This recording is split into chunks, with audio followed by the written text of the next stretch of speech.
Hello everyone, welcome to physics math. तो आज हम लोग इस वीडियो में प्रीवियस ईयर 12th बोर्ड, कोई भी बोर्ड हो, सीबीएसई बोर्ड हो या स्टेट बोर्ड हो या फिर आईसीएसई बोर्ड हो, सबके लिए मोस्ट इम्पोर्टेंट न्यूमेरिकल जो कि बहुत ज़्यादा फ्रिक्वेंट है और सिलेबस में है, हम लोग सिर्फ न्यूमेरिकल को इस वीडियो में डिस्कस करने वाले हैं। Total different type of numerical जो आज तक अल्टरनेटिंग करंट में आया है या आ सकता है, तो ये आप लोग के लिए काफ़ी इम्पोर्टेंट है। तो चलिए स्टार्ट करते हैं। देखिए, एक न्यूमेरिकल है। An alternating voltage given by V is equal to 140 sine 314 t is connected across a pure resistor of 50 ohm. Find the frequency of the source, the RMS current through the resistor. तो frequency मतलब ये जो term है sign का angle में, वो frequency देगा। तो बेसिकली वो ओमेगा टी होता है। यहाँ पर ये ओमेगा टी। तो हम लोग कंपैरिजन करके बोल सकते हैं कि ओमेगा का वैल्यू आ जाएगा कितना, 314। अभी ओमेगा होता है 2 पाई एफ, पता है ओमेगा का वैल्यू 2 पाई एफ होता है, दैट इज 314। सो यहाँ से हम लोग को एफ कितना आ जाएगा, F equal to 314/2 pi. Solve करने के बाद 314/2 और पाई का वैल्यू अप्रोक्सीमेटली 3.14 हम लोग लेते हैं। तो ये आ जाएगा, सॉल्व होकर के कैंसिल होकर के देखिए आ जाएगा 50 हर्ज के अप्रॉक्स। तो ये हम लोग का कैलकुलेशन हो गया किसका, फ्रीक्वेंसी का, सोर्स का फ्रीक्वेंसी का वैल्यू हो जाएगा 50 हर्ज। सेकेंड बिट पूछ रहा है the RMS current through the register. पहला का ये सॉल्यूशन था। सेकेंड बिट को हम लोग करते हैं, बोल रहा है RMS करंट थ्रू रजिस्टर। सो IRMS याद रखिएगा, VRMS डिवाइडेड बाय जेड होता है एसी में। बट यहाँ पर सिर्फ रजिस्टर दिया हुआ है, मतलब यहाँ पर कैपेसिटर और इंडक्टर नहीं है सर्किट में, तो जेड का वैल्यू आर हो जाएगा। सो VRMS/R। और यहाँ पर VRMS का वैल्यू हम लोग को मिल जाएगा। यहाँ से देखिए, ये जो एक्सप्रेशन है यहाँ पर 140 पीक वोल्टेज है। VM maximum voltage that is 140 peak voltage, जो भी कोफिशिएंट होता है साइन का उसका। तो VRMS कैसे मिलता है, पीक वोल्टेज बाय √2 करके। तो ये सॉल्व होके आ जाएगा 140/√2। तो अभी हम लोग इसको सॉल्व करते हैं। 140/√2 बाय आर का वैल्यू है कितना, 50। ये सॉल्व होके आ जाएगा 14/√2 इंटू 5। एक जीरो कैंसिल कर दिए। ये जस्ट हम लोग का कैलकुलेशन था RMS वोल्टेज के लिए। तो अभी ये सॉल्व होकर के आ जाएगा कितना, ऊपर में 2√7 रहेगा, नीचे में रहेगा 5 रहेगा। 2√7/5 एम्पियर। इसको हम लोग डेसिमल में भी कैलकुलेट कर सकते हैं। तो ये वैल्यू था RMS करंट का। देन नेक्स्ट क्वेश्चन देखिए, पूछा है the figure shows series LCR circuit connected to a variable frequency 200 volt source with L का वैल्यू दे दिया है 50 milli henry, C 80 microfarad and R 40 ohm. Determine the source frequency which derives the circuit in resonance। Second bit पूछ रहा है the quality factor Q of the circuit. तो हम लोग को इसमें गिवन क्या क्या है, एल गिवन है, देख लीजिए एल का वैल्यू दे दिया है 50 मिली हेनरी। तो हम लोग एल को लिख सकते हैं, यहाँ पर 50 मिली हेनरी है, तो 50 इंटू 10⁻³ हेनरी लिख सकते हैं। ये गिवन इंफॉर्मेशन है, पहले उसको लिख लेते हैं। एल का वैल्यू दिस 50 इंटू 10⁻³ देन सी का वैल्यू कितना है, सी का वैल्यू है 80 microfarad, that is 80 into 10⁻⁶ farad. हम लोग इसको लेते हैं। आर का वैल्यू कितना है, आर का वैल्यू है 40 ओम है। अभी हम लोग को फाइंड करना है, पहला बिट है the source frequency which drives the circuit eight in resonance. मतलब हम लोग को रिजोनेंस फ्रीक्वेंसी फाइंड करना है, ओमेगा नोट। और ओमेगा नोट का फॉर्मूला होता है 1/√ऑफ LC। तो इसको हम लोग कैलकुलेट कर सकते हैं। ओमेगा नोट का वैल्यू 1/√ऑफ एल का वैल्यू है 50 इंटू 10⁻³ इंटू सी का वैल्यू देखिए क्या है 80 इंटू 10⁻⁻6। सॉल्व होकर के कितना आ जाएगा इसका वैल्यू? अप्रोक्सीमेटली सॉल्व होकर के ओमेगा यहाँ पर -9 ऊपर कैंसिल होगा 7, तो ये सॉल्व होकर के आपको आ जाएगा ओमेगा का वैल्यू 500।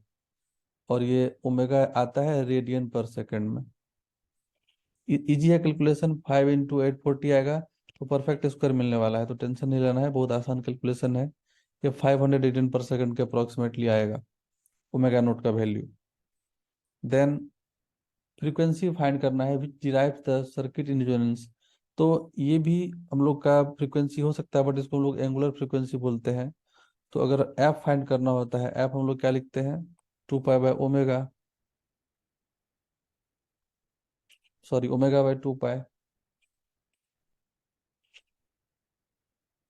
तो इसको कैलकुलेट कर सकते हैं हम लोग। ओमेगा का वैल्यू हम लोग को गिवन है 500 मिला, अभी जस्ट मिला है, और डिवाइडेड बाय 2 पाई, तो 2 इंटू 3.14। सॉल्व होकर के फ्रीक्वेंसी आ जाएगा अप्रोक्सीमेटली, इसका वैल्यू 80 हर्ट्ज फ्रीक्वेंसी आ जाएगा। कर सकते हैं सॉल्व, इजी है। तो ये फ्रीक्वेंसी का वैल्यू हो गया जिस पर कि सर्किट रिजोनेंस में जाएगा। Then second, quality factor. तो क्वालिटी फैक्टर का भी डायरेक्ट फॉर्मूला आप लोग को पता होगा, या पता नहीं तो उसको याद रखना है, 1/r² ऑफ L/C। ये फ्रीक्वेंसी क्वालिटी फैक्टर का फॉर्मूला है। एवरीथिंग गिवन है, R L C सब यहाँ से पुट कर देंगे हम लोग। तो Q का value 1/40 square root of L/C। L का वैल्यू है 50 इंटू 10⁻³ और सी दे दिया है 80 इंटू 10⁻⁻6। इसको सॉल्व करेंगे आपको अप्रोक्सीमेटली 0 पॉइंट, अप्रोक्सीमेटली एग्जैक्टली आ जाएगा 0.0625 क्वालिटी फैक्टर। तो बेसिकली एक नंबर होता है, डायमेंशनलेस क्वांटिटी होता है, तो इसका वैल्यू होगा 0.625, कोई यूनिट इसका नहीं होता है। देन नेक्स्ट क्वेश्चन देखते हैं। बोल रहा है a series LCR circuit is connected to an AC source 200 volt 50 hertz. ये सोर्स का स्पेसिफिकेशन है। The voltage across the resistor capacitor and inductor are respectively 200 250 and 250 volt. पहला बिट है the algebraic sum of the voltages across the three element is greater than the voltage of the source, how is this paradox resolved. पहला bit पूछ रहा है, तो अभी देखते हैं कैसे इसको रिजॉल्व करेंगे हम लोग। सेकेंड बिट है the given value of resistance of R is 40 ohm, calculate the current in the circuit. तो सबसे पहले हम लोग को यहाँ पर क्या है कि वोल्टेज अक्रॉस रजिस्टर दे दिया है, कैपेसिटर इंडक्टर दे दिया है। तो हम लोग लिखते हैं गिवन में पहले, गिवन है VR equal to 200 volt. Then इसके बाद VL हम लोग को दे दिया है 250 वोल्ट, और VC भी दे दिया है 250 वोल्ट। अभी अगर हम लोग सबका अलजेब्रिक सम लेंगे, टोटल वोल्टेज अगर बोल सकते हैं, अगर VR plus VC, VL plus VC, ये एक्चुअली गलत है, लेकिन हम लोग अभी फिलहाल अकॉर्डिंग टू क्वेश्चन बोल रहा है कि अलजेब्रिक सम लेना है वोल्टेज का। तो वो कितना आ जाएगा 200 प्लस 250 प्लस 250, इसका वैल्यू 500 प्लस 2 700 आ जाएगा, जो कि ग्रेटर देन सोर्स वोल्टेज आ गया। V ग्रेटर देन VS, जो कि पॉसिबल है ही नहीं। सारे एलिमेंट के क्रॉस वोल्टेज का सम कभी भी बढ़ा नहीं सकता है सोर्स का वोल्टेज से, तो ये गलत है। तो इस पैराडॉक्स को हम लोग रिजॉल्व कैसे करेंगे? तो इसका एक ही रास्ता है, फेजर डायग्राम याद रखिएगा। जो कैलकुलेशन होता है वोल्टेज का, नेट वोल्टेज, अगर हम लोग का सपोज एक सर्किट डायग्राम से हम समझा रहे हैं, सपोज एक LCR सर्किट है, ये R है, ये L है और ये C है। और इधर सोर्स हम लोग का कुछ वोल्टेज भी, और इसका Vs और कुछ फ्रीक्वेंसी एफ होगा जो भी सोर्स का है।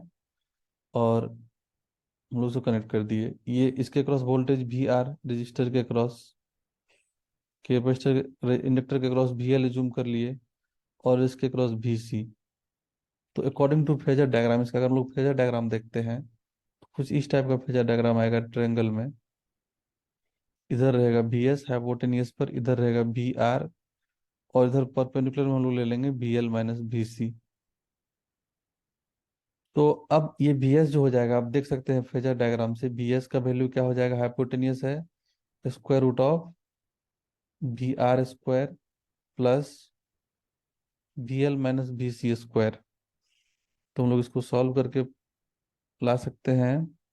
वी आर का वैल्यू देखिए 200 है, 200 का square plus V L minus V C, 250 minus 250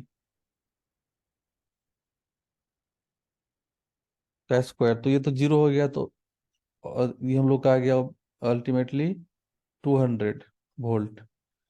ये वी एस का वैल्यू आ गया 200 वोल्ट। तो अभी यहाँ सही है, ये सही है क्योंकि सोर्स के जो वैल्यू था वोल्टेज का 200 वोल्ट, उससे एक्सीड नहीं किया, उसके इक्वल हो सकता है। सो ये करेक्ट है। तो ये पैराडॉक्स को हम लोग सॉल्व किए बाय यूजिंग फेजर डायग्राम। अब इसमें देखिए सेकंड बिट पूछ रहा है, the given the value of resistance of R is this 40 ohm, calculate the RMS current the circuit. तो आरएमएस करंट हम लोग यहाँ पर फाइंड कर लेंगे। आरएमएस करंट क्या होता है, अभी जस्ट लास्ट क्वेश्चन हम लोग किए थे, उसको हम कहीं कॉर्नर पर कर दे रहे हैं, छोटा सा कैलकुलेशन है इसका। तो देखिए वी आर एम एस, ये हम लोग का हो जाएगा। और सबसे पहले जो वोल्टेज हम लोग का टोटल है, रजिस्टर के क्रॉस वोल्टेज है, आरएमएस करंट पूछ रहा है, सॉरी आरएमएस करंट पूछ रहा है। तो I R M S, that is V R M S divide by Z. अभी यहाँ पर हम लोग को रेजिस्टेंस दे दिया है 40 ओम, और यहाँ पर हम लोग देख रहे हैं कि V L minus V C zero था। इसका ये मतलब था कि सर्किट रिजोनेंस में था। अगर सर्किट रिजोनेंस में होता है तो सर्किट प्योरली रेजिस्टिव होता है, ये पार्ट कैंसिल आउट कर देता है एक दूसरे को, क्योंकि V L equal to V C आ गया यहाँ पर। तो अभी हम लोग यहाँ पर से जेड का वैल्यू सिर्फ आर लेंगे, क्योंकि वी एल और वी सी इक्वल था, मतलब सर्किट रिजोनेंस में है। और जब भी सर्किट रिजोनेंस में है तो सिर्फ रेजिस्टर काउंट होता है। तो आई आर एम एस का वैल्यू हम लोग को मिल जाएगा कितना, वी आर एम एस, जो कि टोटल हम लोग को सोर्स का फ्रीक्वेंसी वोल्टेज है 200, और डिवाइड बाय रेजिस्टेंस है 40। तो इसको सॉल्व करके हम लोग को आ जाएगा 5 एम्पियर अप्रोक्सीमेटली, नहीं एग्जैक्टली 5 एम्पियर आ जाएगा आई आर एम एस। जो सेकेंड बिट का सॉल्यूशन था, the current in the circuit, 5 ampere current, circuit current आ जाएगा। देन नेक्स्ट क्वेश्चन देखते हैं, वेरी इंपॉर्टेंट। यहाँ पर देखिए, अभी आप अगर यहाँ पर जेड लेते बाय द वे, तो जेड का भी कैलकुलेशन आप करते क्या, R square plus XL minus XC square, वो सॉल्व होकर के अल्टीमेटली एक्सएल एक्सी कैंसिल ही हो जाता है। आपको आता सिर्फ वैल्यू यहाँ पर वी आर का। बट यहाँ पर हम लोग एक्सएल एक्सी नहीं ले सकते, क्योंकि हम लोग को एल और सी तो गिवन है नहीं। तो हम लोग यहाँ पर से V L equal to V C देकर है, मतलब कंफर्म है कि सर्किट रेजोनेंस में है, और एक्सएल इक्वल टू एक्सी होता है। तो जेड का वैल्यू सिर्फ और सिर्फ आर ही हम लोग को लेना है यहाँ पर, क्योंकि सर्किट है रेजोनेंस में। तो सर्किट रेजोनेंस में होता है, इसको हम लोग कैसे पहचानेंगे। तो सबसे पहले आप, दो रास्ता है, एक अगर आपको वोल्टेज अक्रॉस इंडक्टर और कैपेसिटर सेम आ गया तो सर्किट रेजोनेंस में है। दूसरा चीज है, अगर एक्सएल इक्वल टू एक्सी आ गया तो भी सर्किट रेजोनेंस में। एक्सएल क्या होता है, ओमेगा एल मैग्नीट्यूड, और एक्सी होता है 1/ओमेगा सी। तो ये दो वे है पता करने का सर्किट रेजोनेंस में है या नहीं है। और तीसरा वे है, आपको क्वेश्चन में दे देगा पावर फैक्टर इसका यूनिटी है, तब पर भी बोलेंगे हम लोग सर्किट रेजोनेंस में है। पावर फैक्टर सर्किट का अगर देगा यूनिटी है, 1 है, मतलब सर्किट है रेजोनेंस में। तो ये तीन वे से आप पता कर सकते हैं गिवन इंफॉर्मेशन से कि सर्किट रेजोनेंस में है या नहीं है। मैक्सिमम केस में एलसीआर सर्किट का जो क्वेश्चन रहेगा उसमें सर्किट रेजोनेंस में ही रहता है, रेयरली आपको रेजोनेंस में नहीं दिखेगा। तो ओवरऑल ये जो न्यूमेरिकल का लेवल है बोर्ड के लिए, आगे नीट और जेई में चेंज हो सकता है। तो नेक्स्ट क्वेश्चन है कैलकुलेट करना हम लोग को। देखिए क्वेश्चन बोल रहा है calculate the quality factor of a series LCR circuit with L equal to this, C equal to this, R equal to this. Mention the significance of quality factor in LCR circuit. तो हम लोग को quality factor का formula पता है, 1/r² root of L/C। अब सब कुछ तो दिया हुआ है, हम लोग डायरेक्ट यहाँ पर पुट कर देंगे। क्यू फैक्टर का वैल्यू आ जाएगा 1/r, आर का वैल्यू देखिए 10 ओम दे दिया है। एल और सी को पुट कर दीजिए हेनरी और फेराड में, 2 हेनरी/2 माइक्रो फेराड, तो 2 × 10⁻⁻⁶। सॉल्व करके आपको अप्रोक्सीमेटली यहाँ से, अप्रोक्सीमेटली नहीं 100% वही आ जाएगा, 100 वैल्यू आ जाएगा इसका क्यू का वैल्यू। तो क्यू का वैल्यू हम लोग को कितना आ गया, 100 आंसर हो गया। अब बोल रहा है कि mention the significance of quality factor in LCR circuit. क्या सिग्निफिकेंस है क्वालिटी फैक्टर का? तो बेसिकली क्वालिटी फैक्टर जो है वो शार्पनेस बताता है, जितना क्वालिटी फैक्टर ज्यादा होगा उतना शार्पनेस ज्यादा होगा सर्किट का रिजोनेंस में। तो बस ये लिख देना है, quality factor indicates the sharpness of resonance. तो ये था इस क्वेश्चन का सॉल्यूशन। तो क्यू एफ लिख दीजिए, गिव शार्पनेस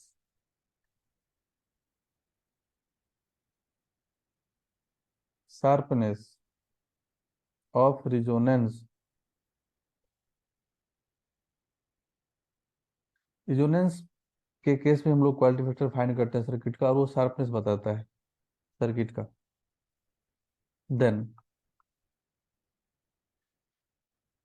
नेक्स्ट क्वेश्चन है हम लोग का, find the value of phase difference between the current and voltage in LCR circuit shown below. Which one lead in phase current और वोल्टेज। पहले हम लोग को यहाँ पर क्या करना है, फाइंड करना है phase difference between current and voltage phi. और पूछ रहा है then which one lead in phase current और वोल्टेज। ये हम लोग का सर्किट गिवन है, देखिए एल का वैल्यू दे दिया है 100 milli henry, C 2 microfarad, R 400 ohm, भी का वैल्यू है यहाँ पर source voltage V naught sine 1000t+5। तो हम लोग सबसे पहले यहाँ पर फेज डिफरेंस पता करेंगे। तो देखिए इसको कैसे फेज डिफरेंस हम लोग फाइंड करते हैं।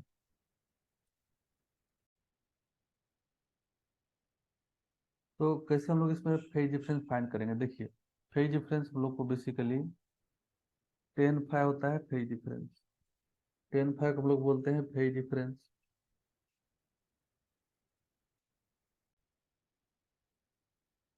तो 10 फाइ, 10 फाइ क्या होता है फेज डिफरेंस। 10 फाइ हम लोग का होता है XC-XL/R। ये यहाँ पर जो फाइ होगा वही हो जाता है phase difference between voltage and current, current और वोल्टेज के बीच का फेज डिफरेंस। तो XC और XL हम लोग कैसे फाइंड करेंगे, XC होता है 1/ω⁻C और XL होता है ω/L। तो आपको यहाँ पर XC मिल जाएगा, XC का वैल्यू कितना है देखिए 1/ω, यहाँ पर लेना है, ये टर्म होता है ω/T। सो 1/1000 × T, सॉरी सी का वैल्यू कितना पुट करना है देखिए 2 माइक्रोफेराड। तो 2 × 10⁻⁻⁶। सॉल्व होकर के आप लोग को XC का वैल्यू आ जाएगा 500 ohm. Capacitive reactance then XL that is ω/L। Omega का वैल्यू कितना है अगेन 1000, और L का वैल्यू है 100 मिली हेनरी। देखिए 100 मिली हेनरी L दे दिया यहाँ पर, तो 100 × 10⁻³ सी दिया था 2 माइक्रोफेराड, हम लोग यहाँ पुट किए। तो एक्सएल का वैल्यू ये आ गया, सॉल्व करके एक्सएल आ जाएगा आप लोग को। एक्सएल का वैल्यू अप्रोक्सीमेटली, नहीं 100% सेम आएगा, 100 ओम आ जाएगा, एग्जैक्टली 100 ओम आ जाएगा। सॉल्व होते होते होते बहुत सिंपल कैलकुलेशन है, देख सकते हैं। तो ये 100 ओम आ जाएगा, किसका वैल्यू, एक्सएल का वैल्यू। तो हम लोग पुट कर लेंगे यहाँ पर 10 फाइव में। तो 10 फाइव हम लोग को X E minus XL 500 minus 100 by R का वैल्यू 100, सॉरी आर का वैल्यू कितना है, 400। 400, तो ये 400/400 1 आ गया।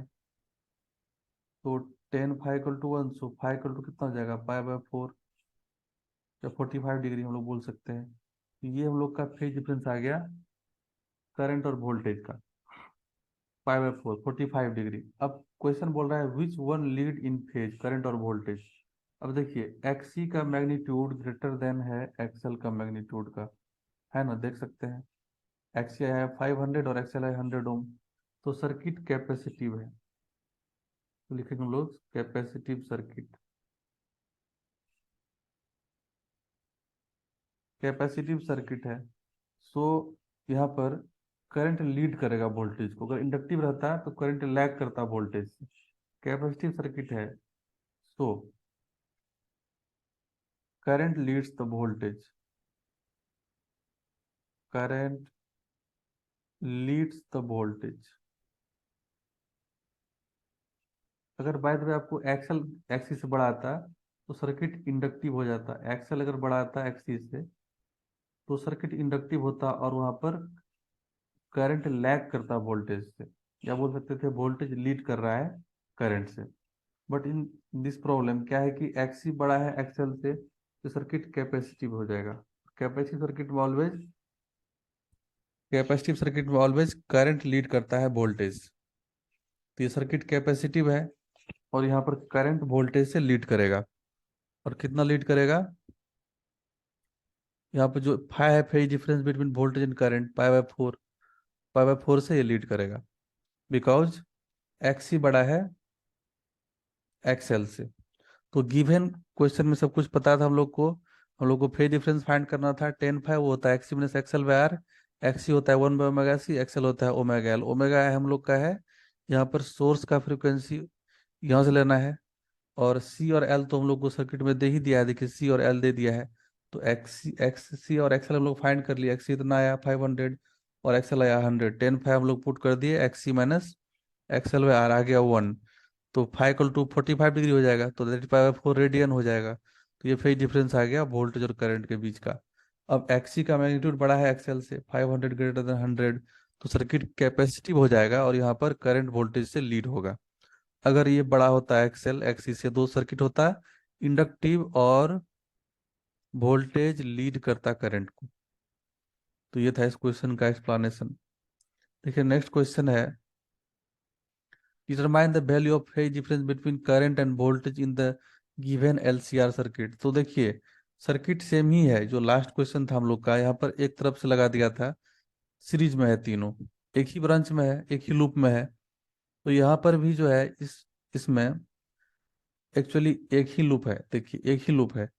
बट कंफ्यूज करने के लिए यहाँ पर लगा दिया है, यहाँ पर एल को लगा दिया, यहाँ पर सी को लगा दिया, आर इधर एल इधर इधर सी। तो बहुत सारा स्टूडेंट कंफ्यूज हो जाएगा कि कोई पैरेलल भी दिख रहा है, यहाँ पर कोई पैरेलल नहीं है। सेम है एज प्रीवियस सर्किट, 100% सेम है प्रीवियस सर्किट की तरफ, और डाटा भी वही है। 400 आर है, 2 माइक्रोफैराड कैपेसिटर है, एल है 100 मिली हेनरी, और वोल्टेज जो है सोर्स यहाँ पर क्या है, 1000 टी है। V = V0 sine 1000 t + 5। तो यहाँ पर देखिए वही है, सेम चीज गिवन है, एवरीथिंग सेम।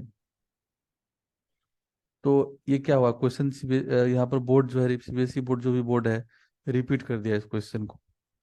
तो यहाँ पर कंफ्यूज नहीं होना है, वही सर्किट है, जैसा वो सर्किट था वैसे ही हम लोग इसको ऐसे भी डिजाइन कर सकते हैं जैसे वो था। एल इधर, सी इधर, आर इधर, इसको सीधा करके हम लोग ऐसे डिजाइन कर सकते हैं। और ये हम लोग का सोर्स है, सोर्स का वोल्टेज दे दिया यहाँ पर से V = V0 साइन 1000 t + 5। ये एल, ये सी, ये आर। अगेन हम लोग को फेज डिफरेंस का वही फॉर्मूला यूज करना है, 10 फाइ = XC - XL/R। सॉल्व कीजिएगा क्योंकि सारा इंफॉर्मेशन दिया हुआ है और प्रीवियस क्वेश्चन का ही रिपीटेशन है ये, तो आपको आ जाएगा। अगेन वहीं से एक्सी को सॉल्व कर लेना है, ओमेगा सी पुट करके एक्सेल फाइंड कर लेना है। ओमेगा एल यूज करके आपको जो वैल्यू आएगा यहाँ पर कंफर्म है 500 आएगा ये, और ये आ जाएगा 100। और आर तो हम लोग को पता है 100, सॉरी 400। तो ये सॉल्व होकर के आ जाएगा 1। तो ये 5 फेज डिफरेंस जो 5 आ जाएगा वो कितना आ जाएगा, 1045 डिग्री 1 होता है, तो पाई बाय 4 हम लोग इसको रिटर्न में लिखेंगे। यही है करंट और वोल्टेज के बीच का फेज डिफरेंस। तो इजी क्वेश्चन था और रिपीटेड था। तो देखिए नेक्स्ट क्वेश्चन हम लोग का है, फिगर शोज ए एलसीआर सर्किट विच एल का वैल्यू दे दिया है 10 हेनरी, सी दे दिया है 40 माइक्रोफैराड, आर दे दिया है 60 ohm, connected to a variable frequency 240 volt source, calculate. ये 240 वोल्ट सोर्स है, फ्रीक्वेंसी वेरिएबल है इसका। कैलकुलेट करना है the frequency, angular frequency of the source which drives the circuit at resonance. Means resonance frequency हम लोग को फाइंड करना है, angular frequency omega at resonance, इसका मतलब है। सेकंड है the current at resonating frequency, current क्या होगा रेजोनेंस फ्रीक्वेंसी पर। थर्ड है the RMS potential drop across inductor at resonance.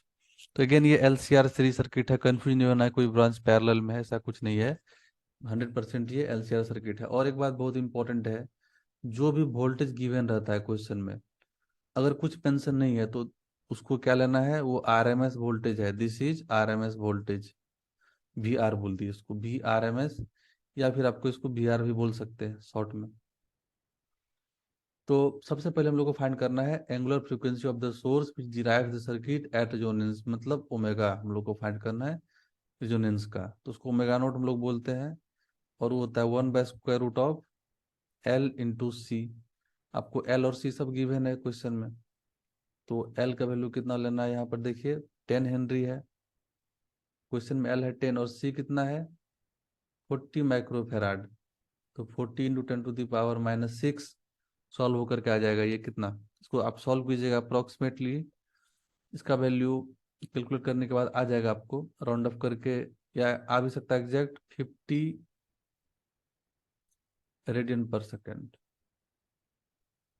ये हो गया रिजोनेटिंग फ्रीक्वेंसी, जो कि सर्किट को रिजोनेंस में ले जाएगा। देन सेकेंड बिट,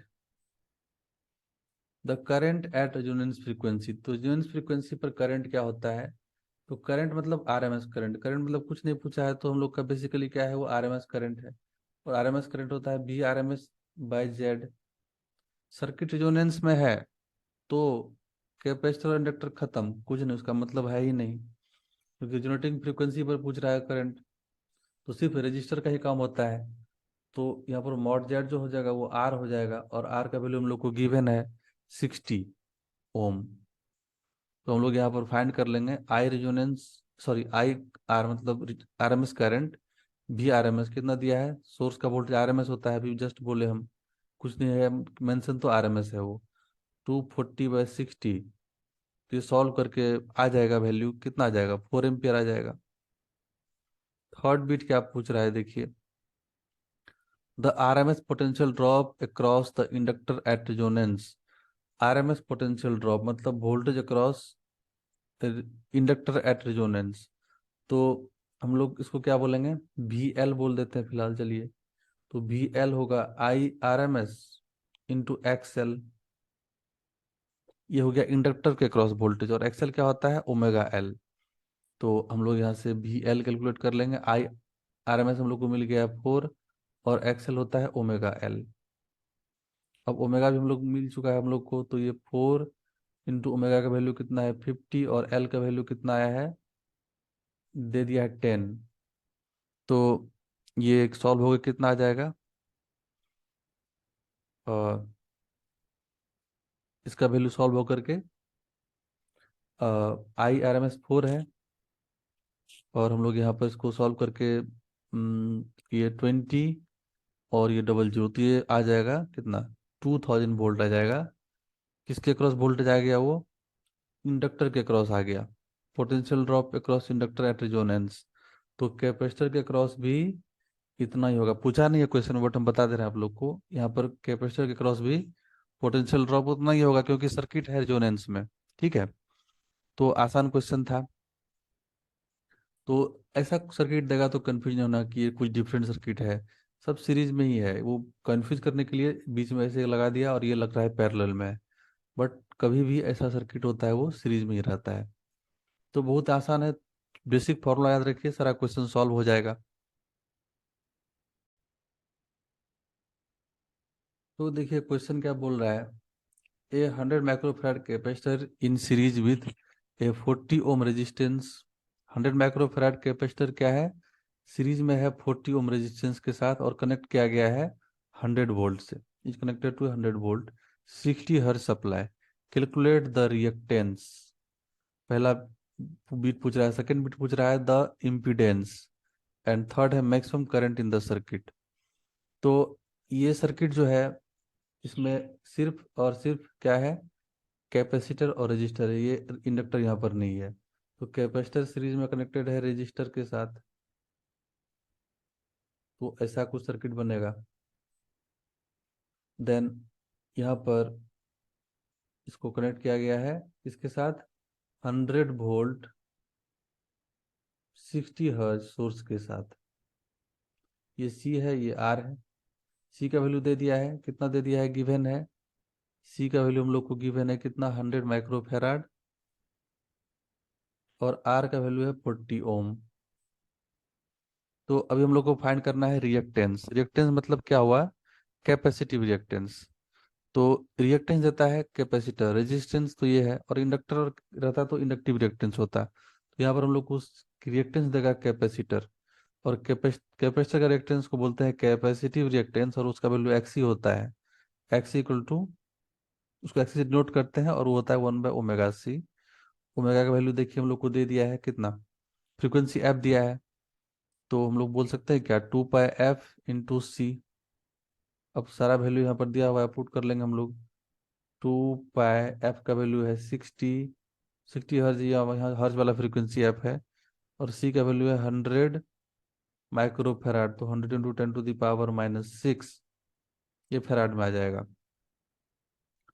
तो अभी इसको आप सॉल्व करने के बाद आपको इसका वैल्यू आ जाएगा 26.5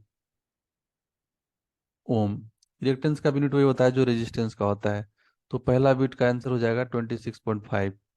सेकेंड बिट क्या पूछ रहा है, द इम्पिडेंस जेड। जेड क्या होता है, सर्किट एलसी सर्किट है, sorry L R R C circuit है, R square plus XC square. XL तो है नहीं, आर का वैल्यू पुट कर लेंगे, एक्सी का वैल्यू हम लोग यहाँ से पुट कर लेंगे। देखिए आर का वैल्यू कितना दिया है, 40 ओम, तो 40 स्क्वायर, और एक्सी हम लोग जस्ट अभी फाइंड किए 26.5, इसका स्क्वायर। सॉल्व करने के बाद इसका वैल्यू आ जाएगा 48 ओम, अप्रॉक्सीमेटली आएगा ये, 48 ओम के अप्रॉक्स आ जाएगा इम्पिडेंस। तो राउंडिंग ऑफ करके कैलकुलेशन करना है एग्जाम में, अगर आपको एग्जैक्ट कैलकुलेशन करने में दिक्कत हो रहा है और ऐसा कुछ नहीं है तो राउंडिंग ऑफ कर लेना है नियरेस्ट इंटीजर के पास। तो ये सेकेंड बिट था। थर्ड बिट पूछ रहा है maximum current in the circuit. Circuit का मैक्सिमम करंट क्या होगा, तो current I R M S ही हम लोग को फाइंड करना है। I R M S maximum current पूछ रहा है, मतलब आई आर एम एस नहीं, ये पीक करंट है। मैक्सिमम करंट मतलब पीक करंट, आई नॉट। अगर आर एम एस बोलता या इफेक्टिव बोलता तो हम लोग आई आर एम एस उसको बोलते, तो होता है वी आर एम एस पर जेड। ये बेसिकली हम लोग को क्या फाइंड करना है, मैक्सिमम करंट आई नॉट, तो ये होता है V naught by Z. Z का जो वैल्यू हम लोग को अभी आया है यहाँ पर सॉल्व करके। तो वी नॉट कैसे फाइंड करेंगे, मैक्सिमम वोल्टेज है ये, बट हम लोग को ये जो सोर्स का गिवन होता है वो आरएमएस होता है। इस बात को हम लोग पहले भी मेंशन किए हैं कि जो गिवन रहेगा वोल्टेज क्वेश्चन में, कुछ मेंशन नहीं है तो आरएमएस है। तो अब ये आरएमएस और पीक में रिलेशन हम लोग का है ना, पीक वोल्टेज होता है कितना, √2 times RMS voltage. Peak voltage V naught क्या होता है, √2 × V R M S divided by magnitude of impedance 48। अभी आरएमएस वोल्टेज हम लोग को पता है, यहाँ पर ये किसका वैल्यू है, ये पीक वोल्टेज का वैल्यू है कितना, ये वाला याद रखना है। Peak voltage equal to √2 times RMS voltage. तो अभी यहाँ पर √2 और आरएमएस वोल्टेज हम लोग को पता है 100 दे दिया है क्वेश्चन में पहले से, यहाँ पर सोर्स का जो है। Divided by impedance 48। सॉल्व कर लीजिए इसको। इसका वैल्यू आपको आ जाएगा अराउंड 2.95। 2.95 एम्पियर। यह है मैक्सिमम करंट सर्किट का।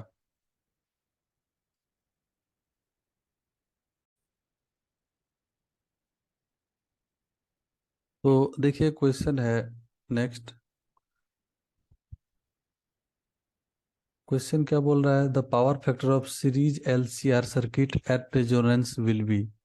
तो रेजोनेंस पर पावर फैक्टर क्या होगा सीरीज एलसीआर सर्किट का। सीरीज एलसीआर सर्किट है, एलसीआर एट रेजोनेंस पूछ रहा है। तो हम लोग को पता है 10 फाइ क्या होता है, XL minus XC by R, या XC minus XL by R, जो बड़ा होगा उसको लेना है। देन इधर हम लोग का series at resonance condition, at resonance XL equal to XC हो जाता है।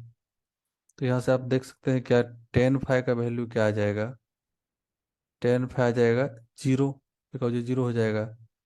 सो फाइ इक्वल टू जीरो, ये हम लोग का फेज एंगल आ गया।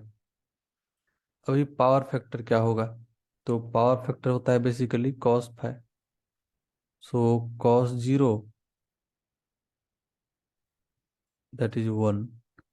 तो एट रेजोनेंस पावर फैक्टर हो जाएगा सर्किट का वन, तो ऑप्शन ए करेक्ट है। Then next question. तो देखिए इसमें दो बिट है, बेसिकली हम लोग न्यूमेरिकल डिस्कशन कर रहे हैं।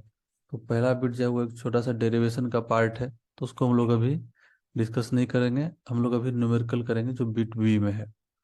बोल रहा है a capacitor of unknown capacitance, a resistor of 100 ohm and an inductor of self inductance L/4 pi square henry are connected in series. Series में कनेक्टेड है। तो क्या क्या कनेक्टेड है सीरीज में, एक रजिस्टर है, एक इंडक्टर है जो कि सीरीज में कनेक्टेड है 200 वोल्ट और 50 हर्ज फ्रीक्वेंसी से। कैपेसिटेंस भी है अननोन कैपेसिटेंस। तो बेसिकली हम लोग को यहाँ पर एलसीआर सर्किट का बात कर रहा है ये। तो एल, सी और आर, इसको हम लोग कनेक्ट कर दिए सीरीज में। सी अननोन है, एल नॉन है और आर नॉन है। एक एसी सोर्स है, इसको हम लोग कनेक्ट किए हैं, क्वेश्चन में गिवन है एसी सोर्स का 200 वोल्ट और फ्रीक्वेंसी है 50 हर्ज। तो ये 200 वोल्ट आरएमएस वैल्यू होगा, हम लोग अभी डिस्कस किए थे। 200 वोल्ट और ये 50 हर्ज फ्रीक्वेंसी का एसी सोर्स है, इसके साथ ये कनेक्टेड है। तो हम लोग को पूछ रहा है calculate the value of capacitance and the current that flows in the circuit when the circuit when the current in is in phase with voltage. Current is in phase with voltage क्या मतलब है इसका, कि voltage और current same phase में रहेगा, मतलब phi का वैल्यू जीरो हो जाएगा। और फाइ जीरो होता है एट रेजोनेंस। एट रेजोनेंस क्या होता है, फाइ जीरो होता है, मतलब ये रेजोनेंस कंडीशन बता रहा है। आर का वैल्यू दे दिया 100 ओम, एल हम लोग को पता है 4/पाई स्क्वायर, पाई स्क्वायर हेनरी दिया है, और सी अननोन है फिलहाल। तो एट रेजोनेंस हम लोग को फाइंड करना है क्या, कैपेसिटेंस। तो at resonance X L equal to X C होता है, हम लोग जस्ट पढ़े थे। X L equal to omega L that is equal to 1/ओमेगा सी। तो यहाँ से सॉल्व करके हम लोग को सी का वैल्यू क्या आ जाएगा, सी का वैल्यू आ जाएगा 1/ओमेगा स्क्वायर इंटू एल। तो सी का वैल्यू हम लोग को क्या मिल गया, 1/ओमेगा स्क्वायर। ओमेगा का वैल्यू देखिए 50 है, हर्ज फ्रीक्वेंसी है, तो 2πf ओमेगा हो जाएगा इसका स्क्वायर इंटू एल। तो इसको हम लोग लिख सकते हैं 2π इंटू 50 का स्क्वायर इंटू एल का वैल्यू दे दिया है 4/π²। इसको सॉल्व करके आप लोगों को कैपेसिटेंस का वैल्यू आ जाएगा 20 माइक्रोफेराड। आफ्टर सॉल्विंग दिस हम लोग को मिलेगा सी का वैल्यू 25 माइक्रोफेराड। ये हम लोग को कैपेसिटेंस मिल गया। Calculate the value of capacitance, ये पार्ट ओवर कैपेसिटेंस का कैलकुलेशन हो गया।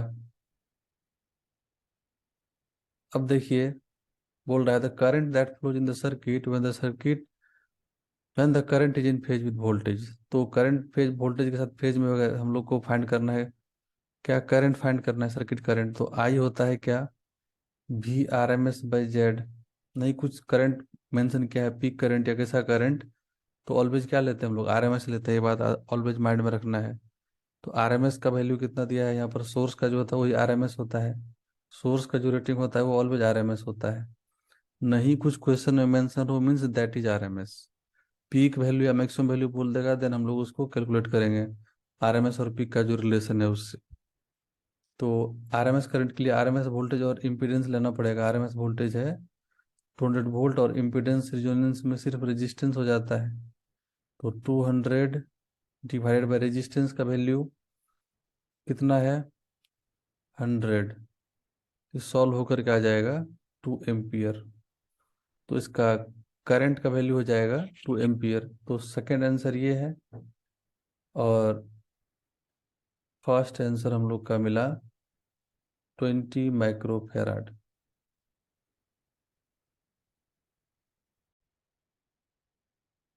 देखिए नेक्स्ट क्वेश्चन है, बोल रहा है the power factor of N AC circuit is 0.5। What is the phase difference between voltage and current in the circuit.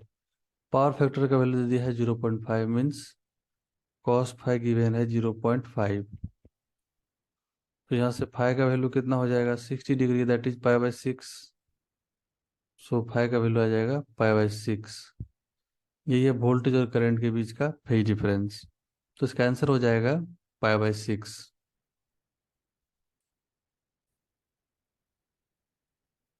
तो देखिए क्वेश्चन है a light bulb is rated 100 watt for 200 volt supply of 50 hertz. Light bulb is rated 100 watt for 220 volt AC supply of 50 hertz. Calculate the resistance of the bulb. तो ये normal question है। Power is equal to क्या होता है, V² bye R। तो हम लोग को R फाइंड करना, R हो जाएगा V² बाय P। तो वोल्टेज कितना दिया है 220, इसका स्क्वायर डिवाइड बाय हम लोग को P ले लेना है 100 वाट। पावर दे दिया 100 वाट, ये P है और ये है V। RMS वैल्यू ही लेते हैं हम लोग। नहीं पूछे तो ये क्या है, RMS वैल्यू है। सॉल्व करके हम लोग को इसका वैल्यू आ जाएगा 484 ओम। ये आ गया रेजिस्टेंस का वैल्यू। तो ये फर्स्ट बिट था। सेकंड बिट है the RMS current through the bulb. क्या होगा RMS करंट बल्ब के थ्रू, ये पहला बिट का आंसर था। Second bit IRMS, that is V RMS/R। V RMS हम लोग को पता है 220 और डिवाइड बाई कितना हो जाएगा 484। तो सॉल्व करके इसका वैल्यू अप्रोक्सीमेटली 0.45 ओम आ जाएगा। सॉरी एम्पियर करंट है। तो ये RMS करंट हम लोग को मिल जाएगा सर्किट का। तो देखिए क्वेश्चन है नेक्स्ट, बोल रहा है without making any other change find the value of additional capacitor C1 to be connected in parallel with capacitor C। इसके पैरेलल में कैपेसिटर C1 को लगा रहे हैं हम लोग। इसका वैल्यू हम लोग को फाइंड करना है। Without making any other change find the value of additional capacitor C1 to be connected in parallel with the capacitor C in order to make the power factor of the circuit unity। Again unity का मतलब क्या है, resonance condition है।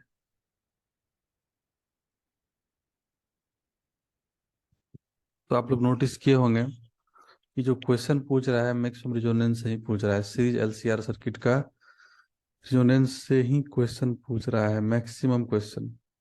तो हम लोग को resonance condition देखना है। रेजोनेंस कंडीशन में क्या हम लोग करते हैं, X L equal to X C करते हैं। X L equal to X C, X L होता है omega L, that is equal to 1/ओमेगा सी। अभी हम लोग यहाँ से क्या लिख सकते हैं, ये एक्चुअली सी इक्विवेलेंट है क्योंकि दो कैपेसिटर है सी और सी वन, तो हम लोग सी इक्विवेलेंट बोल सकते हैं, दोनों पैरेलल में है, तो सी प्लस सी वन हो जाएगा। तो हम लोग यहाँ से क्या लिख सकते हैं, सी इक्विवेलेंट इक्वल टू 1/ओमेगा स्क्वायर एल। तो ओमेगा क्या होता है, सोर्स का एंगुलर फ्रीक्वेंसी, ये वाला 1000 जो वैल्यू है।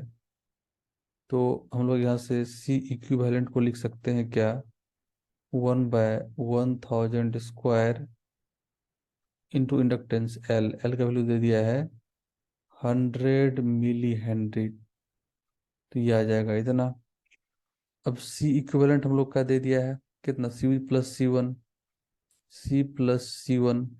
आप इसको सॉल्व करेंगे तो इसका अप्रोक्सीमेटली जो वैल्यू आ जाएगा वो 10⁻⁻5 आएगा। इसको सॉल्व करके आप चेक कर सकते हैं, 10⁻⁻5। तो हम लोग को पता है सी, तो सी वन क्या हो जाएगा, 10⁻⁻5 माइनस सी। सी का वैल्यू है 2 माइक्रोफेराड, तो सी वन आ जाएगा हम लोग का 10⁻⁻5 माइनस 2 × 10⁻⁻6। सॉल्व कर लेंगे इजीली हम लोग 10⁻⁻5 कॉमन लेकर के, तो सी का वैल्यू कुछ आ जाएगा आपको 8 माइक्रोफेराड के अप्रॉक्स, 8 माइक्रोफेराड सी आ जाएगा। तो ये है एडिशनल कैपेसिटेंस जो कि पैरेलल में कनेक्ट किया गया सी का, सो दैट सर्किट का पावर फैक्टर यूनिटी होगा। तो ऑलमोस्ट मैक्सिमम क्वेश्चन देख रहे हैं आप लोग, पूछ रहा है एलसीआर सर्किट का सीरीज रेजोनेंस से ही एसी में। और न्यूमेरिकल के लिए डरना नहीं है, बहुत आसान चैप्टर है, और सबसे ज़्यादा स्टूडेंट यहीं पर कंफ्यूज होता है एसी में कैसे न्यूमेरिकल सॉल्व करेंगे। तो आप लोग देख रहे हैं कितना आसान न्यूमेरिकल एसी में है। एलसीआर सर्किट का रेजोनेंस का सारा कंडीशन पता है, न्यूमेरिकल बहुत आसान है।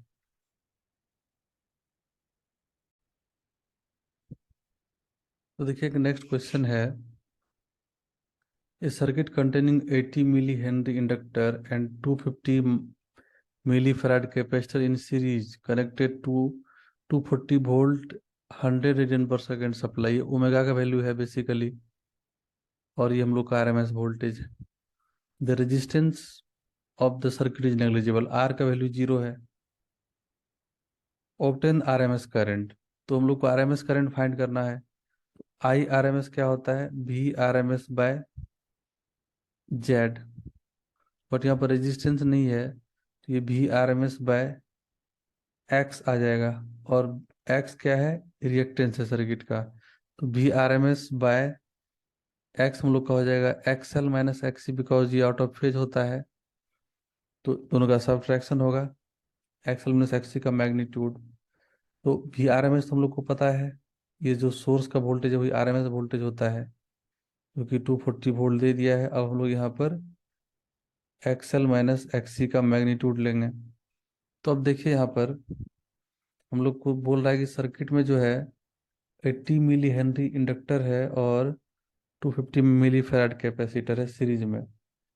तो एक इंडक्टर है और एक कैपेसिटर है, रजिस्टर नहीं है सर्किट में, और उसको सोर्स से कनेक्ट किया गया है। उस सोर्स का फ्रीक्वेंसी हम लोग को दे दिया है 100 रेडियन पर सेकेंड, और वोल्टेज भी दे दिया आरएमएस वोल्टेज 240 वोल्ट। तो 240 वोल्ट और ये 100 रेडियन पर सेकेंड। तो अब हम लोग XL-XC का मैग्नीट्यूड फाइंड करेंगे। तो XL-XC का वैल्यू कितना हो जाएगा मैग्नीट्यूड, तो XL होता है ω L-1/ωc।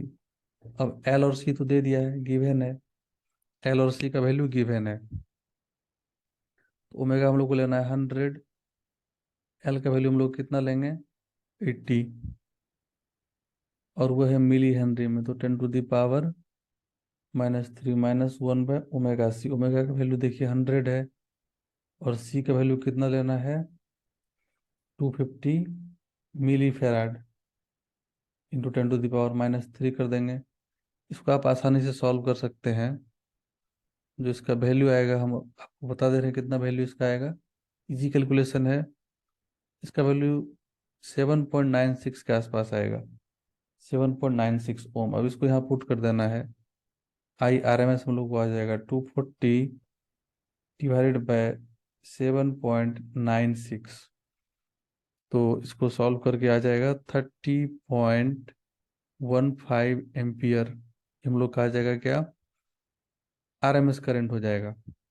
तो ये पहला बिट फिनिश्ड, फर्स्ट बिट का ये कैलकुलेशन था।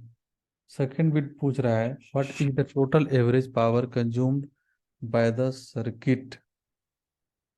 अब देखिए, टोटल एवरेज पावर पूछ रहा है, सर्किट में रेजिस्टेंस है ही नहीं, तो पावर जो होता है वो रेजिस्टेंस में ही बर्बाद होता है, जो कि एवरेज पावर भी उसको बोलते हैं हम लोग।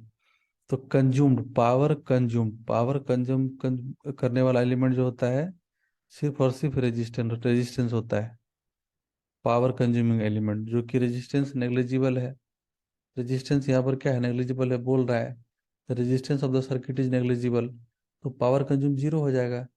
इसका डायरेक्ट आंसर हो जाएगा पावर एवरेज जो कंज्यूम होगा वो जीरो हो जाएगा। तो ये था इस क्वेश्चन का सॉल्यूशन। तो देखिए क्वेश्चन ट्रांसफार्मर का है। इस क्वेश्चन में क्या है, small town with demand of 1200 kilowatt. ये एक ट्रांसफार्मर का क्वेश्चन है। क्वेश्चन है small town with demand of 1200 kilowatt of electric power at 220 volt is situated 20 kilometer away from an electric plant generating power at 440 volt. The resistance of two wire line carrying power is 0.5 ohm per kilometer. The town gets the power from the line through a 4220 volt step down transformer at substation in the town. Estimate the line power loss from heat. तो basically line power जो loss जो होगा उसका calculation हम लोग करेंगे, power loss का I R M S square. ये हम लोग को फाइंड करना पड़ेगा R M S value power का। तो यहाँ पर R M S, I square into R, I P बोल रहे हैं फिलहाल इसको हम लोग, I P square into R. अब हम लोग को यहाँ पर आई पता करना पड़ेगा और आर पता करना पड़ेगा। तो आर जो रेजिस्टेंस है उसका वैल्यू कितना हो जाएगा, देखिए 20 किलोमीटर लाइन है और वो एक लूप बनाता है, तो उसका टोटल रेजिस्टेंस कितना हो जाएगा, टोटल लेंथ कितना हो जाएगा, 20 किलोमीटर लाइन है। तो इनकमिंग करंट एक लूप में होगा और एक में आउटगोइंग करंट होगा। तो बेसिकली इसका जो रेजिस्टेंस हो जाएगा 2 इंटू 20 किलोमीटर लेंथ, और उसका रेजिस्टेंस है कितना, पर किलोमीटर है 0.5। तो हम लोग इस सारे वैल्यू को मल्टीप्लाई कर देंगे, आर का वैल्यू आ जाएगा 20 ओम। हम लोग को आर मिला। अब पावर दे दिया है, देखिए पावर क्या होता है, दे दिया है यहाँ पर से 1200 kilowatt, that is 1200 into 10 to the power 3 watt. ये पावर है, ये पावर का वैल्यू है। देन हम लोग के पास पता है पावर होता है क्या, वी आई, या ई आई बोल सकते हैं हम लोग, ई इंटू आई, ये आई, यही आई यहाँ पर पुट करना हम लोग को ई पी आई पी बोल सकते हैं हम लोग। तो ये बेसिकली ई पी जो है ये प्राइमरी का वोल्टेज होता है, प्राइमरी साइड का, जो कि ट्रांसफार्मर वाइंडिंग के प्राइमरी कनेक्टेड होता है, इधर लोड कनेक्टेड होता है 220 वोल्ट साइड में जो हम लोग को मिलता है कंज्यूमर को, और इधर आता है पावर स्टेशन से ये वाला पावर। तो ये वोल्टेज हम लोग को लेना पड़ेगा यहाँ पर ये पावर कैलकुलेट करने के लिए। ये डिस्ट्रीब्यूशन वोल्टेज है, ये इनकमिंग वोल्टेज है ट्रांसफार्मर का, प्राइमरी वाइंडिंग और सेकेंडरी वाइंडिंग, ये स्टेप डाउन ट्रांसफार्मर है। तो इधर पावर ग्रिड से ये वोल्टेज आता है। तो पावर का वैल्यू हम लोग पुट कर लेंगे 1200 into 10 to the power 3 equal to E P I P. और देखिए ई पी का वैल्यू हम लोग यहाँ पर ले लेंगे 4000, और यहाँ से हम लोग आई पी सॉल्व कर लेंगे। इसको सॉल्व करके हम लोग को आई पी का वैल्यू आ जाएगा अप्रोक्सीमेटली, नहीं एग्जैक्टली आ जाएगा 300 एम्पियर। अब यहाँ पुट कर लेंगे लाइन पावर लॉस हम लोग को मिल जाएगा 300 का square, I P square into R कितना फाइंड किए हम लोग, आर का वैल्यू हम लोग 20 फाइंड किए। तो सॉल्व करके हम लोग को आ जाएगा ये 1800 किलो वाट में आ जाएगा। ये line power loss in form of heat होगा। ये था estimate the line power loss in form of heat. तो सबसे पहले हम लोग को पावर गिवन था, पावर का फॉर्मूला होता है ईपीआईपी, प्राइमरी वोल्टेज प्राइमरी करंट, जो कि पावर स्टेशन से ट्रांसफार्मर को है। देखिए एक बात क्या होता है, पावर स्टेशन होता है, वहां से सप्लाई आता है ट्रांसफार्मर को, अगर थ्री फेज ट्रांसफार्मर है तो, और ट्रांसफार्मर से फिर लोड को जाता है कंज्यूमर को। तो ये प्राइमरी साइड होता है और ये सेकेंडरी साइड। इसका वोल्टेज था 400 दे दिया क्वेश्चन में, स्टेप डाउन ट्रांसफार्मर है तो वोल्टेज रिड्यूस करेगा ये, तो यहाँ पर 220 वोल्ट इधर है। तो जो पावर ग्रिड से ट्रांसफार्मर को आया, ये ट्रांसफार्मर है, ये पावर स्टेशन है। तो इधर का वोल्टेज 4000 था, हम लोग इसलिए 4000 कैलकुलेट करने में यहाँ पर यूज किए 4000। तो उससे हम लोग को ये प्राइमरी साइड का करंट मिल गया। तो हम लोग को प्राइमरी साइड करंट मिल गया, और इसी जो लाइन है, ये लाइन, इसी में हीट के फॉर्म में पावर लॉस होगा, जो कि कहाँ से आया, पावर स्टेशन से ट्रांसफार्मर को आया। तो ये था इस क्वेश्चन का सॉल्यूशन। तो देखिए नेक्स्ट अगेन क्वेश्चन है ट्रांसफार्मर का। पहला पार्ट जो है बोल रहा है right the function of transformer, state it's principle of working. तो ये क्वेश्चन ट्रांसफार्मर का है, बोल रहा है right the function of transformer, state the principle of working with the help of phasor diagram, mention various energy loss in device. तो ये theoretical question है, फिलहाल हम लोग न्यूमेरिकल डिस्कशन कर रहे हैं, तो इस पार्ट को अभी फिलहाल नहीं करना है। तो सेकेंड बिट है the primary coil of an ideal setup step of transformer has 100 turns and transformation ratio 100, input voltage and power are respectively this and this, calculate number of turns in secondary. तो ये relation use करेंगे हम लोग N P by N S, या N S by N P. Secondary turn turn बोलते हैं इसको, इसको प्राइमरी टर्न बोलते हैं वाइंडिंग का, equal to V S by V P equal to I P by I S. ये होता है हम लोग का एक रिलेशन, वेरी इंपॉर्टेंट, ट्रांसफार्मर का न्यूमेरिकल किलर फॉर्मूला है ये। तो अभी हम लोग को यहाँ पर जो दे दिया है, एक्चुअली क्या दे दिया है, ट्रांसफॉर्मेशन रेशियो, मतलब वो N S by N P का वैल्यू गिवन है। N S by N P का वैल्यू हम लोग को कितना गिवन है, 100 गिवन है, विथ ट्रांसफॉर्मेशन रेशियो 100। और प्राइमरी का टर्न जो दे दिया है, टर्म्स क्या बोल रहा है, 100 turns and transformation ratio also 100। The primary coil of N step of transformer has 100 turns, मतलब एनपी का वैल्यू दे दिया है 100। तो यहाँ से हम लोग एन एस कैलकुलेट कर लेंगे। एन एस आ जाएगा 100 गैस इंटू 100, इस फॉर्मूला में डाल देंगे। तो ये हम लोग का सेकेंडरी का जो टर्न आ गया वो कितना आ गया, 10,000 आ जाएगा। तो इतना नंबर ऑफ टर्न होगा सेकेंडरी में। अभी पहला ये बीट सॉल्व हुआ। सेकेंड बी बीट बोल रहा है करंट इन प्राइमरी, तो इसका पावर दे दिया है, देखिए 1100 वाट, हम लोग को पावर फाइंड करना है। तो यहाँ पर हम लोग पावर कैलकुलेट कर सकते हैं इजीली, जो गिवन इंफॉर्मेशन है। हम लोग को प्राइमरी करंट फाइंड करना है तो ये रिलेशन यूज कर सकते हैं, बट सेकेंडरी करंट तो पता नहीं है।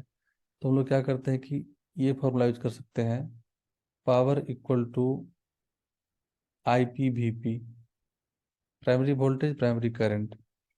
तो हम लोग यहाँ पर पावर कितना यूज कर लेंगे, 1100 watt equal to I P, primary current वही है, और प्राइमरी वोल्टेज ट्रांसफार्मर का 220 वोल्ट लेना है, 220 वोल्ट जो वोल्टेज दे दिया है।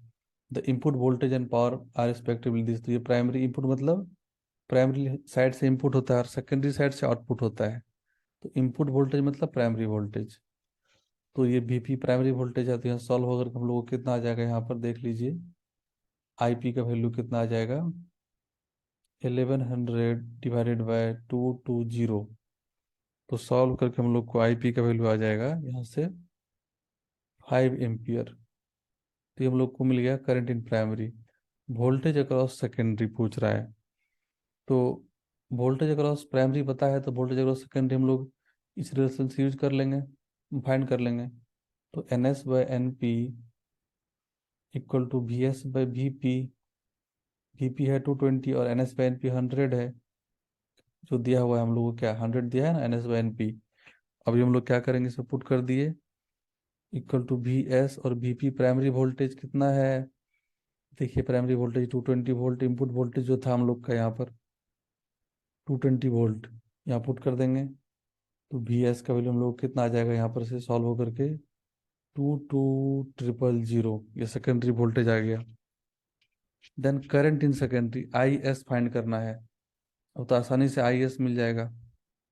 आई एस इस फॉर्मूला से आई एस क्या हो जाएगा, V S by V P. V P पे भी इसका रिवर्स हो जाएगा, या किसी बहुत सारा फॉर्मूला है, किसी एक से फाइंड कर सकते हैं। आई एस हो जाएगा हम लोग का क्या, यहाँ से V P by V S into I P. हम लोग इस दोनों को इक्वेट कर दिए, तो वी पी हम लोग को कितना है 220 है, और वी एस हम लोग को 22,000 मिला, और आई पी का वैल्यू हम लोग को कितना मिला, प्राइमरी करंट 5। तो सॉल्व करके हम लोग यहाँ से सेकेंडरी करंट भी आ जाएगा, अप्रॉक्सीमेटली ये 1/20 एम्पियर आएगा अप्रॉक्सीमेटली। एग्जैक्टली भी आ सकता है इतना, ये 1/20 एम्पियर आ जाएगा आपको secondary current. Then power in secondary पूछ रहा है, तो पावर जो प्राइमरी में होता है वही पावर सेकेंडरी में भी होता है, याद रखिएगा। ट्रांसफार्मर के केस में क्या होता है, power output equal to power input, ideal transformer के केस में, क्योंकि उसका एफिशिएंसी हम लोग 100% एज्यूम करते हैं, याद रखिए, वेरी इंपॉर्टेंट। ट्रांसफार्मर का पावर रेटिंग दिया हुआ है, मतलब वो प्राइमरी पावर भी है, सेकेंडरी पावर भी है। तो output power equal to input power, output को बोलते हैं सेकेंडरी, इनपुट को बोलते हैं प्राइमरी। तो सेकेंडरी पावर क्या हो जाएगा, प्राइमरी पावर के इक्वल, और वो हो जाएगा 1100 किलोवाट, वेरी इंपॉर्टेंट। तो ये था ट्रांसफार्मर का एक क्वेश्चन। तो देखिए क्वेश्चन है, बोल रहा है power transmission line feeds power at 2200 volt with current of 5 ampere. मतलब ये फीड कर रहा है, मतलब ये इनपुट है। तो ट्रांसफार्मर वाइंडिंग का इनपुट वाला हम लोग को इंफॉर्मेशन दे रहा है कि वोल्टेज है कितना 2200, और करंट जो है इनपुट का वो है 5 एम्पियर। ये आईपी है प्राइमरी करंट, इनपुट मतलब प्राइमरी। ये वीपी मतलब प्राइमरी वोल्टेज है। अब इधर देखिए सेकेंडरी का बात कर रहा है, तो सेकेंडरी में हम लोग को यहाँ पर क्या क्या इंफॉर्मेशन पता है। बोल रहा है कि प्राइमरी वाइंडिंग का टर्न भी दे दिया है, एनपी भी दे दिया हम लोग को, कितना दे दिया है 4000 दे दिया है। अब सेकेंडरी में हम क्या कह दिया वो देखते हैं, calculate the number of turns and current in secondary in order to get output power at 220 volt. मतलब इसका जो वी एस दे दिया है वो दे दिया है 220 वोल्ट। हम लोग को फाइंड करना क्या है, number of turns and current in secondary, मतलब हम लोग को एन एस और आई एस फाइंड करना है। सेकेंडरी करंट आईपी दे दिया है, बीपी दे दिया है। इधर हम लोग के पास रिलेशन है N S by N P equal to V S by V P equal to I P by I S. खतरनाक फॉर्मूला है, इसमें आपको सारा चीज मिल जाएगा इस क्वेश्चन का। देखिए सबसे पहले हम लोग एन एस फाइंड कर लेते हैं। एन पी दिया हुआ है, वी एस वी पी सब दिया हुआ है। तो एन एस कितना हो जाएगा, V S by V P into N P. अब वी एस कितना दिया है देख लीजिए 220, और वी पी कितना दिया है 2200, और एन पी का वैल्यू कितना दिया है 4000। ये हम लोग का सेकेंडरी टर्न यहाँ से मिल जाएगा, एन एस का वैल्यू, जो कि आपको सॉल्व करके आ जाएगा। एन एस का वैल्यू 400 टर्न्स। हम लोग को फाइंड करना है सेकेंड चीज क्या, current in secondary bonding I S find करना है। तो आप देख सकते हैं आई एस का वैल्यू हो जाएगा V S by V P, उल्टा इसको ले सकते हैं हम लोग, किसी से ले सकते हैं, N S by N P, उससे भी आ जाएगा इससे भी आ जाएगा। तो आई एस का वैल्यू आ जाएगा कितना, N P by N S into I P. अब एन पी हम लोग को मिल चुका है, गिवन है क्वेश्चन में 4000 था, और एन एस हम लोग को 400 मिला, और प्राइमरी करंट है 5। सॉल्व करके हम लोग को यहाँ से सेकेंडरी करंट भी आ जाएगा। सेकेंडरी करंट का वैल्यू आ जाएगा 50 एम्पियर, सेकेंडरी करंट। तो ओवरऑल ये था एसी का ऑल टाइप्स का क्वेश्चन, जो कि सीबीएसई या अदर कोई बोर्ड के लिए इम्पोर्टेंट है। कोई भी स्टेट बोर्ड के लिए बेसिक कॉन्सेप्ट आप लोग का क्लियर है, तो ये सारा क्वेश्चन आराम से आप लोग एक बार में समझ जाएंगे। वैसे इसको 2 बार 3 बार रिवाइज कर सकते हैं, तो कर लेंगे, बेटर होगा एग्जाम के लिए। बेसिक है बिल्कुल, और एक फिक्स एरिया से ही क्वेश्चन आता है। मोस्टली रेजोनेंस सर्किट से आता है, और द ट्रांसफार्मर से एक ही प्रॉब्लम किलर फॉर्मूला है ये वाला, जिससे कि क्वेश्चन आया। और एक चीज हम लोग क्या रखेंगे याद, कि आउटपुट पावर इनपुट पावर होता है ट्रांसफार्मर में, बिकॉज आइडियल ट्रांसफार्मर केस में इफिशियंसी हम लोग 100% लेते हैं। जब भी पावर दिया रहेगा ये, उसको हम लोग इनपुट भी ले सकते हैं, आउटपुट भी ले सकते हैं। और पावर ऑलवेज क्या होता है, primary voltage into primary current, या फिर इसको हम लोग बोल सकते हैं secondary voltage into secondary current, ये भी बोल सकते हैं। ये रिलेशन भी एक आप याद रख सकते हैं ट्रांसफार्मर के केस में। तो इतना इन्फॉर्मेशन काफ़ी है, अगर आप लोग इसको अच्छे से प्रैक्टिस कर लेते हैं तो आगे कोई दिक्कत होगा नहीं, और सॉल्व हो जाएगा एसी का जो भी क्वेश्चन आएगा आप लोग का बोर्ड एग्जाम में। इवन ये नीट के लिए भी बहुत हद तक हेल्प करेगा, अप टू द मार्क है नीट एग्जाम के लिए भी। तो इसको प्रिपेयर करिए। तो देखते हैं हम लोग नेक्स्ट वीडियो में कुछ अलग न्यूमेरिकल टॉपिक का करेंगे। Thank you for watching this video. Thank you all.